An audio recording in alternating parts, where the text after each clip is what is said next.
চষে না তার প্রমাণ পাওয়া গেছে গত 24 ঘন্টায়। এই নজিরবিহীন ধৈর্য প্রমাণ করেছে বাংলাদেশের মানুষরা।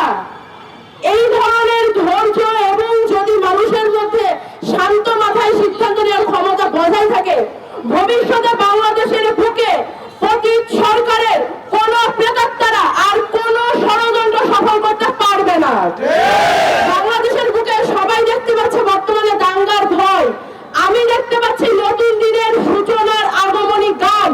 বাংলাদেশের মানুষ যেইভাবে প্রত্যেকটা পরিস্থিতি সামলাচ্ছে, যাতে এই দেশের মানুষ সত্যি সত্যি এখন গর্ববোধ হয়।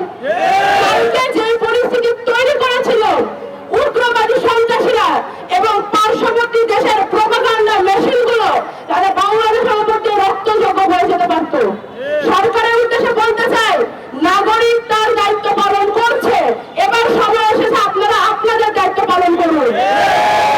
আমরা 5ই আগস্টের পর যে শপথ নিয়েছিলাম যে দেশ গঠনের শেষ রক্তবিন্দু দিয়ে পর্যন্ত একতা সংহতি বজায় রাখবো, দায়িত্ব পালন করবো, আমরা তা করছি।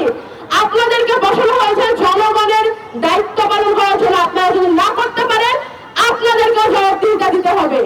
আপনারাও এবার জবাব দেওয়ার জন্য প্রস্তুত হন। পতিত সরকারের যত কুলাঙ্গার প্রেতাত্মারা এখন পর্যন্ত প্রশাসনকে কাজ করতে দিচ্ছে না, আমাদের সময় আমাদের ফোন ট্র্যাক করে করে খুঁজে বের করে ছাত্রনেতাদের জেলে পড়া হতো। সেই তদন্ত বাহিনী এখন কই? সেই ডিজিএফআই এখন কই? সেই সমস্ত মেকানিজম এখন কোথায়? এখন কেন আমাদের গোয়েন্দা বিভাগ কাজ করছে না? এখন কেন এই ধরনের ষড়যন্ত্রের আগে থেকে কোনো খবর পাওয়া যায় না?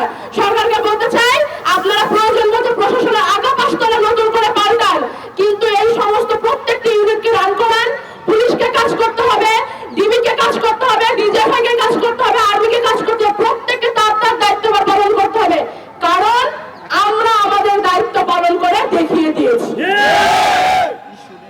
বাংলাদেশের মানুষ, আমরা যখন 5ই আগস্টের পরে যখন নতুন বাংলাদেশের স্বপ্ন দেখা শুরু করলাম, আমরা তখন বলেছিলাম যে বাংলাদেশের বুকে আজ থেকে মাইনরিটি শব্দটি উঠে গেল, সংখ্যাগুরু সংখ্যালঘু বলে আর কিছু থাকবে না।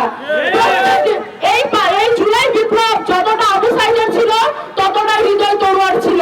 এই জুলাই বিপ্লব যতটা নাম না জানা মাদ্রাসা ছাত্রের ছিল, রিক্সা চালকের ছিল, ততটাই বাবার কোলে খেলতে থাকা রিয়া গোপেরও ছিল। এই জুলাই বিপ্লবে সমস্ত পেশার, সমস্ত ধর্মের, সমস্ত বিশ্বাসের মানুষের রক্ত ঝরেছে। সমস্ত বিশ্বাসের মানুষজন এখানে আন্দোলন করেছে, রাস্তায় নেমে এসেছে। সবাই এক বাক্যে স্লোগান দিয়েছে যে আমি আমার দেশের মাটি কারোর হাতে হতে দিব না।